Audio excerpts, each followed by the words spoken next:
O agro está de olho no conflito entre Israel e países do Oriente Médio. A crise mais recente envolve o ataque do Irã a Israel no último sábado. O que pode acontecer com os preços das commodities, hein? Vamos saber agora com o CEO da Fox Grãos, Donalvan Maia.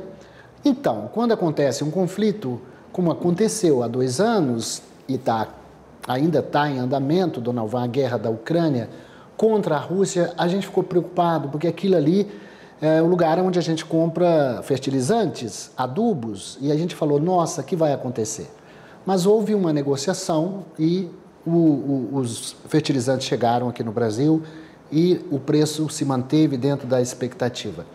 Aí tem guerra Israel-Hamas, ataque daqueles Houthis ali no Mar Vermelho, onde passa muito navio carregado de petróleo, navios também com grãos, carnes. E agora, hein? Esse conflito Israel-Irã, eu acabei de olhar antes de entrar ao vivo com você, o dólar 5,19, quero até que você dê uma olhada aí, eu acho que esse número faz muito tempo que o dólar não alcança 5,19, não é não, Donalvan? Boa tarde. Boa tarde pessoal. Você acabou de pedir para olhar, vou olhar aqui agora. A última vez que bateu a cotação que está exatamente agora foi dia 9 de outubro, Walter. Bom, pessoal, voltando, realmente aí o que você falou, nós temos que ficar muito atentos ao cenário, a tudo que está acontecendo, mas a gente tem que ter uma responsabilidade justamente pelo que você falou. E aí eu vou colocar mais um ponto na questão de Rússia e Ucrânia, nem era só o fertilizante que é tão importante para nós, mas nós também tínhamos a Ucrânia aí como a 3ª maior exportadora de milho do mundo. Então assim, lá era um player muito importante de produção de cereais, então era um ponto que o cereal ia subir e os fertilizantes iam subir. Mas no decorrer do tempo a gente viu que não é que se pacificou, a guerra lá continua, mas ela não escalou o suficiente para a gente esperar altas expressivas. Então nós temos que ter muita cautela nesse momento, porque sim, o dólar está escalando muito, mas então o que a gente está vendo mais de resultado desses ataques aí é uma questão muito mais econômica do que física ainda nesse momento. Então o dólar está subindo, mas se a gente for ver as cotações de soja, por exemplo, elas não estão subindo no mundo, tá? Está na casa dos 11,80 dólar por bushel ali na soja, o milho na casa dos 4,50, isso aí por enquanto não mudou, então não demonstrou nenhuma escalada, mudança assim para o cereal. O que muda aqui para dentro do Brasil é que quando a gente chega no dólar, bateu hoje 5,22, tá, Valtendo? Isso aí que faz acontecer?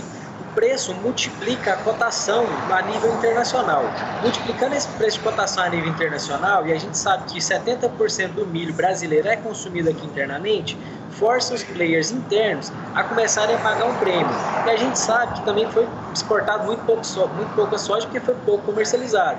E aí faz também com que as trades elevem um pouco os prêmios aí, pagando um pouquinho a mais na soja. Então o que a gente está percebendo hoje, um movimento aí de alta na soja, não tão expressiva, mas R$1, R$2. O milho ainda não sentiu, mas a tendência é que seja pequenas altas. Então o produtor rural tem que aproveitar esses momentos sim, mas não dá para aproveitar indefinidamente e achar que vai ser o caos, não dá para esperar por uma guerra, né, Valtênio? Isso aí é muito ruim, na verdade. Mas tem que aproveitar os momentos em que acontecem esses conflitos geopolíticos.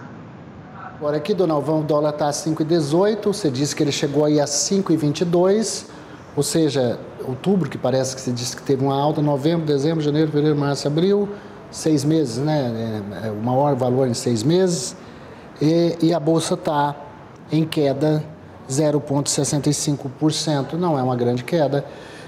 Bom, o que a gente tem que observar é como vai ser a reação de Israel e dos países aliados, o papel dos Estados Unidos e da China, que me parece não querem muita confusão naquela área.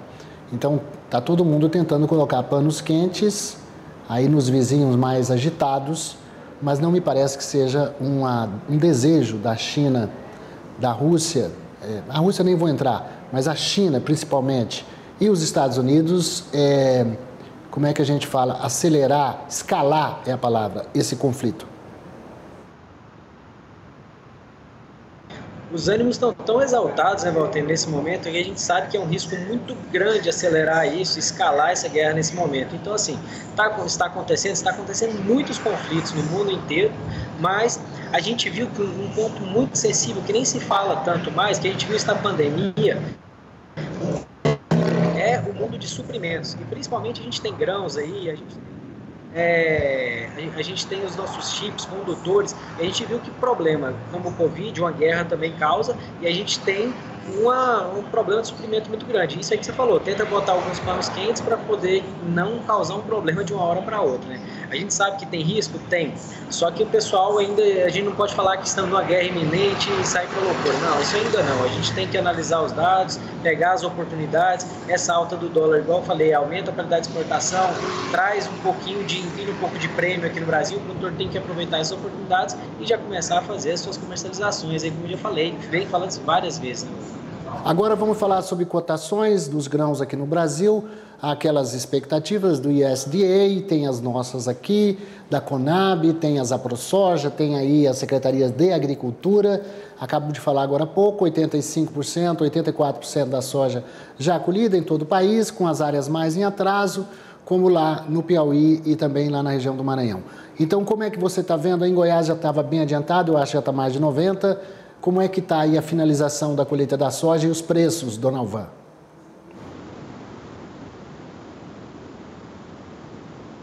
Alvan? Perdão, melhorou um pouco, estava altendo. Nos últimos 15 dias deu muita chuva aqui, deu muito problema de soja perdida, tá? Soja, a gente chama de soja variada. Chega no armazém, demora demais para poder receber, então tem que misturar a soja, fazer aquele blend ali. Então começou a formar fila nos armazéns, mas agora começa a voltar à normalidade, o sol já abriu. Nesse momento agora eu estou em Itaberaí, tá? A gente está olhando isso aqui, as lavouras, a lavoura de milho bastante adiantada, então deve ter colheita de milho mais antecipada esse ano. Só que, como eu falei, por causa desses prêmios, o que aconteceu? A soja está começando a ter aí R$1, R$2, R$3 de prêmio acima. Então, é uma oportunidade para o produtor vender a soja dele.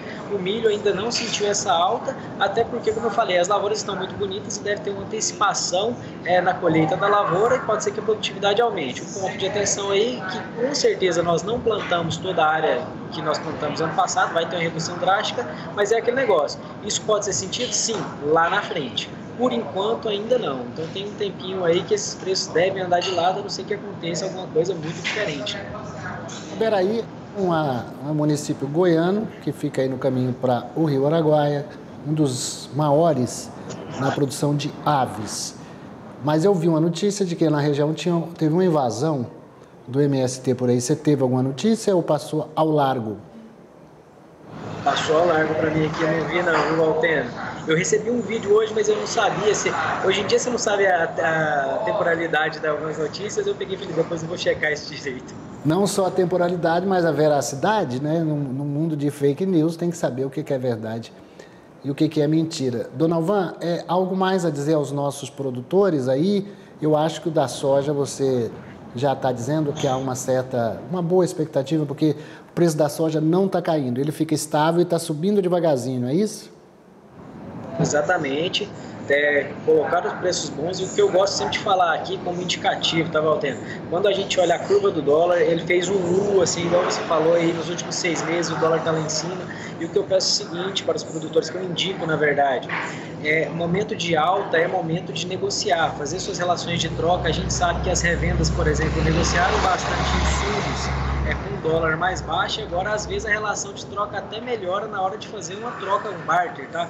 Porque aí em relação de troca, entenda-se o seguinte, o preço da soja é dividido pelo preço do insumo. Então isso comparativamente ao ano passado, se tiver mais baixo já é ponto positivo, você tem que produzir menos para poder pagar o seu custo. Então esse é o momento de olhar essa oportunidade do soja, do dólar que está agora, e começar a fazer proteções de preço para o ano que vem, já olhando seu custo. Se subir, você participa da alta, deixa sempre aberto, mas vamos tomar de conta de proteger. Acima de 11,80, 12 dólares por bushel é um preço que já está interessante, e a gente está vendo por todos os custos de produção que já começa a pagar a conta e deixar uma certa margem para o produtor rural, quando bem comprados os insumos.